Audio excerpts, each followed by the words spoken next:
လူလူမြန်မာသတင်းဌာနကနေဒီကနေ့နေ့လယ်ပိုင်းထူးသတင်းအစီအစဉ်နေနဲ့ရွှေကုတ်ကုမျိုးသိက်ကချားပြတ်လုပ်ငန်းရှိရာကိုစစ်ကောင်စီတပ်တွေနဲ့ BGF အဖွဲ့တွေဝင်စီးတာကြောင့်ငွေလိမ်လုပ်ငန်းပိုင်းတထေးတွေနဲ့လုံသားခေါင်းဆောင်တွေကို BGF အဖွဲ့ကကြိုတင်ကယ်ထုတ်သွားတဲ့အကြောင်းကျွန်တော်ကိုစောကတင်ဆက်ပေးပါမယ်။ကရင်ပြည်နယ်မြောက်ရီမြို့နယ်ရွှေကုတ်ကုချားပြတ်မျိုးသိအတွင်းကိုဒီကနေ့နိုဝင်ဘာ18ရက်မနက်9:00နာရီဝန်းကျင်ကနေလက်ရှိအချိန်ထိစစ်ကောင်စီတပ်တွေနဲ့နေကြားဆောက်တဲ့ BGF အဖွဲ့ကဝေကြောင်းစီးနှင်းမှုတွေပြုလုပ်နေပြီးငွေလိမ်လုပ်ငန်းကုမ္ပဏီတရုတ်ပိုင်ရှင်တွေနဲ့တရုတ်လုပ်သားခေါင်းဆောင်တွေကိုစောတိတူ BGF အဖွဲ့ကကြိုတင်ကယ်ထုတ်ပေးတာတွေရှိနေပါတယ်။မြောက်ရီမြို့နယ်ရွှေကုတ်ကုကြားဖြတ်မြို့တင်မှာရှိတဲ့ online ငွေလိမ်လုပ်ငန်းနှစ်ခုထက်မနည်းကိုဒီကနေ့မနက်9:00နာရီမှအခုနေ့ကင်းတနအီခွဲချိန်အထိစစ်ကောင်စီတပ်နဲ့စောချစ်သူရဲ့နေကြားဆောက်တဲ့ BGF ပူးပေါင်းဖွဲ့တွေကမြို့သစ်အတွင်းကိုဝင်ရောက်ကအွန်လိုင်းငွေလိမ်လုပ်ငန်းနဲ့ဆက်ဆက်တဲ့နည်းပညာပစ္စည်းအချို့ကိုသိမ်းယူတာအပါအဝင်အဆောင်အချို့ကိုချိတ်ပိတ်ပုံစံသိမ်းယူတာတွေလှုပ်ဆောင်နေတယ်လို့မျက်မြင်တွေ့ရှိခဲ့တဲ့ရွှေကုတ်ကိုမြို့သစ်ဒေသခံတွေကလူလူမြန်မာကိုပြောပါတယ်။ရွှေကုတ်ကိုမြို့သစ်ဒေသခံတို့ကမြို့သစ်တွေကိုစစ်တပ်တွေကို BGF တွေဝင်လာပြီ။ဒါဆိုတော့ BGF တွေရောက်နေတာမတော့ကိုယ်တိုင်တွေကစိုက်ကနဲ့စိုက်တော့ဝင်လာတွေ့တယ်ဘောနော်ပြီးတော့ပစ္စည်းတွေတင်းတာပါတော့မသိဘူးနော်ဒါပေမဲ့ကျွန်တော်တွေ့ရတော့ပစ္စည်းတွေတင်းနေတာပဲပြီးတော့အစောက်တွေအစောက်တွေတော့ဖြူရတော့မတွေ့ရသေးဘူးနော်ဟိုမရှိသေးဘူးမရှိသေးလူတွေဖားတာမတွေ့သေးဘူးဒါပေမဲ့လူတွေတော်များတော့ခီးကုန်ကြီးညာတော့တွေတော့ခီးစားတော့ပေါ့တရုတ်ပြည်ကတော့တော်များပြီးရတော့တွေ့ရတယ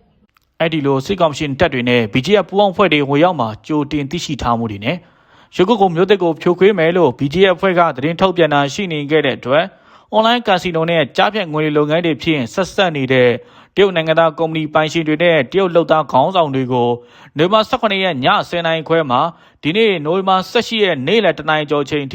စောချစ်သူရဲ့နေကြားဆောက်တဲ့ BGF အဖွဲ့တွေဟာမြို့သစ်ကနေလုံခြုံရေးအင်အားပေးပြီးစစ်ကားတွေနဲ့ကြိုတင်ကယ်ထုတ်ပေးနေတာနဲ့မြန်မာအပါဝင်အခြားနိုင်ငံသားထောင်ချီနေတဲ့အတူဝန်ခနဲ့ရွှေကုတ်ကိုကွက်တစ်ကနေရာတွေကိုတိတ်ချောင်တာတွေရှိနေတယ်လို့နယ်စပ်သတင်းရင်းမြစ်တွေကပြောပါတယ်။အဲ့ဒီလိုတိတ်ချောင်မှုတွေလှုံ့ဆော်ရမှာတရုတ်နိုင်ငံသားထောင်ကျော်ဟာလွတ်မြောက်ခဲ့ပြီးမြန်မာအပါဝင်အခြားနိုင်ငံသားရာချီဟာကြားဖြတ်ငွေလိမ်လုပ်ငန်းရုံးတွေအတွင်ပိတ်မိခံထားရကထွက်ပြေးလွတ်မြောက်ခဲ့သူတွေဟာကားကနေနဲ့တအူးကိုထိုင်းဘတ်ငွေ1000မြန်မာငွေကျပ်73သိန်းနီးပါးပေးနေရသလိုထိုင်းမြန်မာနယ်စပ်တောင်ကြီးမြစ်ကမ်းနားမှာမဲဆောက်ဘက်ချက်ကိုလေနဲ့ကူးဖို့စူးစမ်းနေတာကြောင့်ထိုင်းစစ်တပ်ကနေဆက်အခြေအနေတွေကိုလုံခြုံရေးတင်းကျပ်စွာနဲ့အခြေအနေတွေကိုစောင့်ကြည့်နေတယ်လို့နေဆက်သတင်းရင်းမြစ်ဦးကလူလူမြန်မာကိုပြောပါတယ်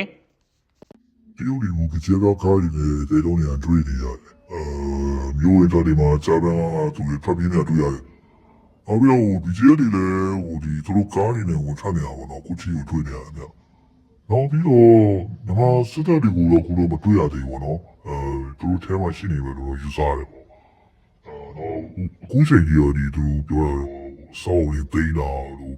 ထဲပစ္စည်းတွေသိတာတော့သိရတာပဲရှိတယ်ဟိုဘောနော်ကွာကျွန်တော်လည်းကြည့်နေရတဲ့ချိန်မှာမြင်ရတဲ့အတွက်တော့အချိန်ကြီးတော့စောင့်ကြည့်နေတော့ပါပဲနောက်ရအဲ့ကောင်းကားရပါတော့ကောင်းကားရတော့ဟုတ်တယ်ဟိုဘယ်တော့တောင်းပြရတယ်လို့ပြောရဲအဲ့ဒါတော့ရှုပ်ဖို့ကလည်းလက်ပြရတော့ပေါ့နော်အဲ့တော့ရှိရဲနောက်ပြီးဒီဟာတောင်းရင်းမြစ်ကနေပြီးတော့မဲဆောက်ကြားပြည့်ငါဒီလူတွေပေါ်သူတို့ကူဖို့ကြိုးစားနေရပေါ့ကူကြိုးရတော့ဒီခိုင်းစတက်ဘယ်ကနေတွေ့ရတဲ့အတွက်ကူလို့တော့ဆိုတော့နေစမှာအေးအများကြီးနဲ့ဂျူဂျူကြီးတော့တွေ့ရတယ်ခုချိန်ကြီးတော့တော်တော်လေးတော်တော်များများတွေ့နေရတယ်ပေါ့နော်ဆိုတော့သူ့ဘက်ကိုစောင့်ကြည့်နေတော့ပြောလို့ရတယ်ပေါ့ခုချိန်ကြီးကျွန်တော်တို့တွေလည်းအခုချိန်ကြီးစောင့်ကြည့်နေတော့ပါခင်ဗျာဟုတ